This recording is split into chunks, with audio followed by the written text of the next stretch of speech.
जंगी जुनून में मुब्तला भारत ने जदीद मिसाइल के तजर्बे की तैयारी शुरू कर दी। जी न्यूज की रिपोर्ट के मुताबिक मंसूबा DRDO के खुफिया प्रोग्राम प्रोजेक्ट विष्णु के तहत तैयार हुआ। भारत मेड इन इंडिया हथियार बनाने की राह पर तेजी से आगे बढ़ रहा है। सबसे पहले जो ब्रेकिंग न्यूज आ रही है वो ले लें। ये अभी अस्करी जराए से खबर आई है। जी हाँ, और इसी कड़ी में भारत ने पूरी तरह स्वदेशी मिसाइल रुद्रम 2 का सफल परीक्षण कर दुनिया को अपनी ताकत दिखा दी है। एक दिफाई टेक्नोलॉजी बनाने वाला मुल्क बनता चला जा रहा है। जब कोई मुल्क अपनी दिफाई जरूरियात खुद पूरी करने लगे तो उसका इन्हसार कम होता है, उसके फैसले ज्यादा खुद मुख्तार होते हैं और सबसे बढ़ के ये कि वो किसी भी हंगामी सूरत हाल में फौरी रद्द-ए-अमल देने की सलाहियत भी हासिल कर लेता है। DRDO ने सुबह ओडिशा के तट पर स्वदेशी मिसाइल रुद्रम 2 का सफल परीक्षण किया। इस वक्त इंडिया में एक बड़ी कॉन्फ्रेंस हो रही है, इसका चर्चा दूर दूर तक हो रहा है क्योंकि इंडिया के बारे में अब ये कहा जा रहा है कि एक सुपर पावर बनकर उभरने वाला है हमारा हमसाया मुल्क भारत।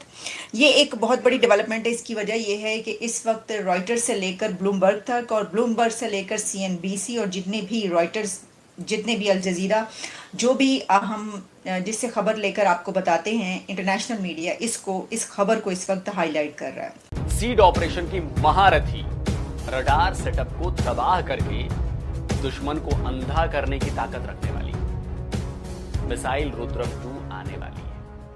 इस वक्त सोशल मीडिया भरा पड़ा है कि कोई इंतहाई खौफनाक मिसाइल से ऐसा तजर्बा किया है कि आसमान का रंग बदल गया। जगह जगह से तस्वीरें आ रही हैं और कहा यह जा रहा है कि शायद पाकिस्तान ने हाइपरसोनिक ग्लाइड व्हीकल्स जो है वो उसका तजर्बा कर दिया है। अब इस तजर्बे के बारे में इतनी ज्यादा बातें क्यों की जा रही हैं? ये खबर बज़ाहिर एक कामयाब तजर्बे की है, मगर अगर इसे मौजूदा खित्ते की सूरत हाल के तनाजुर में देखा जाए तो ये सिर्फ एक मिसाइल फायर नहीं है बल्कि एक मुकम्मल पैगाम है।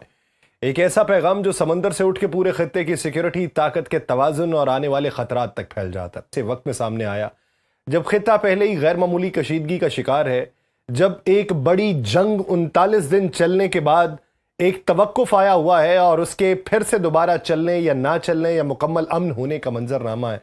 एक ऐसा वक्त जिसमें एक मुल्क ने अपने मिसाइलों के जरिए एक ऐसे मुल्क की धज्जियां उड़ा दी जिसका दिफाई निज़ाम दुनिया में बेहतरीन समझा जाता था, और एक ऐसे वक्त में कि जब खित्ते के अंदर मौजूद अमरीकी फ़ौजें और दूसरी जानिब से ईरानी फ़ौजें वो बहरी नाकाबंदी और बहरी नाकाबंदी को खुलवाने के हवाले से एक दूसरे से बरसरे पैकार हैं। जब हर मुल्क अपनी दिफाई सलाहियत को सिर्फ मजबूत नहीं कर रहा बल्कि उसे दिखा भी रहा है। इंडिया ने हमें अभी तक नेशन स्टेट के तौर पे तस्लीम नहीं किया। उससे पहले जो शिकायत मुझे सुनने को मिलती थी वो थी कि इंडिया ने हमें एज एन इंडिपेंडेंट कंट्री ही तस्लीम नहीं किया, और ये बहुत से लोग इस तरह की बात करते थे। फिर उनको जब बताया जाता है कि अगर इंडिया ने तस्लीम नहीं किया तो फिर इंडिया की एम्बेसी इस्लामाबाद में और पाकिस्तान की एम्बेसी दिल्ली में कैसे है, इतने एग्रीमेंट्स इन दोनों मुल्कों के दरमियान कैसे हो गए हैं। मसलन पाकिस्तान इसराइल को तस्लीम नहीं करता, इसलिए उनकी कोई एम्बेसी नहीं है यहाँ पे, और हमारी एम्बेसी भी इसराइल में नहीं है। तो एम्बेसीज के बावजूद, ताल्लुकात के बावजूद ये कहा जाता है जी कि इंडिया ने तस्लीम नहीं किया। और कल आपने कहा जी इंडिया हमें तस्लीम तो करता है लेकिन एक आइडियोलॉजिकल या नजरियाती रियासत के तौर पे करता है, एज अ नेशन स्टेट नहीं करता। तो हम तो चीमा साहब फख्र लेते हैं इस बात में, हम तो बड़े प्राउड फील करते हैं कि हम दुनिया की वाहिद नजरियाती रियासत है या पहली नजरियाती रियासत है। तो is it not a matter of pride for Pakistanis that Pakistan is an ideological state? Chat साहब बहुत शुक्रिया। देखिए, पहली बात है कि जब इंडिया आपको आइडियोलॉजिकल स्टेट मानता है ना, तो उसमें वो नफरत है कि ये मुसलमान हैं, ये हमसे अलहदा हो गए, इनसे वो कोई नहीं, हमने नहीं रहना इनके साथ। जैसे नरेंद्र मोदी साहब इज ऑन कार्ड्स, वो उन्होंने कहा उन्होंने अलहदा मुल्क हासिल कर लिया, छोड़ो उनको, छोड़ो, दफा करो उनको। उनकी स्टेटमेंट है इसके ऊपर, उन्होंने वीडियो दी हुई है, ठीक है। उन्होंने मुसलमान वो अलहदा मुल्क बन के छोड़ो। भाई दुनिया में 191 मुल्क हैं अलहदा हुए हैं, उनको तो नहीं आप कहते कि उनको छोड़ो। बांग्लादेश को तो आप ये नहीं कहते उनको छोड़ो, अलहदा हो गए, वो छोड़ो उनको, ठीक है। दोवल साहब भी कहते हैं कि 1000 साल की हमारे ऊपर सब्जुगेशन रही है और हम वो बदले हमने लेने हैं और वो हमने ये सारा कुछ करना है। द पॉइंट ये है कि रिकग्निशन, डिप्लोमेटिक रिलेशंस एस्टैब्लिश करना और चीज होती है, लेकिन जो पॉलिटिकल रैंट है, अगले दिन आपने देखा होगा एक खातून है, पता नहीं, मुझे नहीं पता कहाँ थी, वो गई हर जगह, उसने बंदों को वो तिलक लगाना शुरू कर दी, गली गली। कल एक मैं आज की वीडियो देख रहा था, इंस्टाग्राम पे चली हुई थी कि जी एक बंदा है, वो कहता है फौजी था, वो किसी मुसलमान, वो किसी अपार्टमेंट में रहते थे, उनको कहते थे ओए तुम मुसलमान हो, दहशतगर्द हो। तो ये जो माइंड सेट को वहां पे पनप रहा है ना, मैं इस माइंड सेट को बेसिकली बात कर रहा हूँ। मैंने चौसब कल एक आपको और बात भी की थी, मैंने कहा why Muslims in Bangladesh, India and Pakistan are treated differently as the Muslims in other parts of the world. Why there is Hasina पास होने के बाद 2027 तक इसका प्रोडक्शन शुरू होने वाला है। इस मिसाइल को इंडियन एयरफोर्स के लिए बहुत ज्यादा स्पेशल माना जा रहा है, बहुत ज्यादा खास माना जा रहा है। इसकी वजह भी है रुद्रम 2 एनग्राम है, यानी next generation anti radiation missile. अब दोस्तों, एंटी रेडिएशन मिसाइल जो होती है वो एक तरह की एयर टू सरफेस मिसाइल होती है, जो दुश्मन के रडार के रेडिएशन को कैच करती है और उसके सोर्स को टारगेट बनाती है। यानी ये आसान भाषा में कहूं तो दुश्मन के रडार और एंटी एयरक्राफ्ट सिस्टम का एक तरह से ये काल है। इस मिसाइल को सीड ऑपरेशंस के लिए स्पेशली बनाया गया है।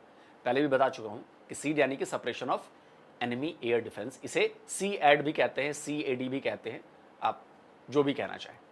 तो अब अगर एयर डिफेंस के रडार को ही तबाह कर दिया जाए तो सिस्टम काम नहीं कर पाएगा। जैसा कि नाम से स्पष्ट है दोस्तों कि ये रुद्रम 2 मिसाइल रुद्रम सीरीज की दूसरी मिसाइल है। इससे पहले रुद्रम 1 जो है वो तैयार हो चुकी है और अब इसके अपग्रेडेड वर्जन रुद्रम 2 का भी नंबर आ चुका है। चली जाती है बांग्लादेश से। What was the reaction of India and the media and how India treated Bangladesh? आप वो क्लासिकल केस है अंडरस्टैंड करने के लिए हाउ दे ट्रीटेड इट, आप जरा उसको जाके देख लें। जिस दिन अगस्त 2024 को मेरा ख्याल है हसीना वाजिद जो है उनकी हुकूमत खत्म हुई, if I am not wrong, 5 अगस्त 2024 को मुझे याद है, मैं उस वक्त मैड्रिड बार्सिलोना एयरपोर्ट पे था, इंटरनेट ऑन किया तो पता लगा सी नहीं इंडिया टुर गई। तो मुझे वो ता याद है, सारी बात उस वक्त याद है। तो आई वाज ट्रैवलिंग, मैं जा रहा था एक इलाका है ब्रसल के करीब, उसको बोलते हैं शगलगोआ, ठीक है। तो वहां मैं जा रहा था, उस एयरपोर्ट पे जा रहा था, बड़ा इंटरेस्टिंग वो मेरी फ्लाइट थी, उसमें बड़ी चीजें मजेदार हुई। तो मुझे इसलिए वो पास होने के बाद 2027 तक इसका प्रोडक्शन शुरू होने वाला है। इस मिसाइल को इंडियन एयरफोर्स के लिए बहुत ज्यादा स्पेशल माना जा रहा है, बहुत ज्यादा खास माना जा रहा है। इसकी वजह भी है रुद्रम 2 एनग्राम है, यानी next generation anti radiation missile.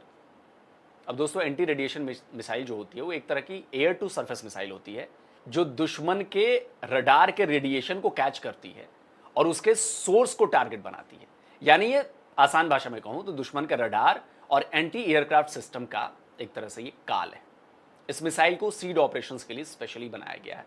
पहले भी बता चुका हूं कि सीड यानी कि separation of enemy air defence, इसे CAD भी कहते हैं, CAD भी कहते हैं, आप जो भी कहना चाहें। तो अब अगर एयर डिफेंस के रडार को ही तबाह कर दिया जाए तो सिस्टम काम नहीं कर पाएगा। जैसा कि नाम से स्पष्ट है दोस्तों कि ये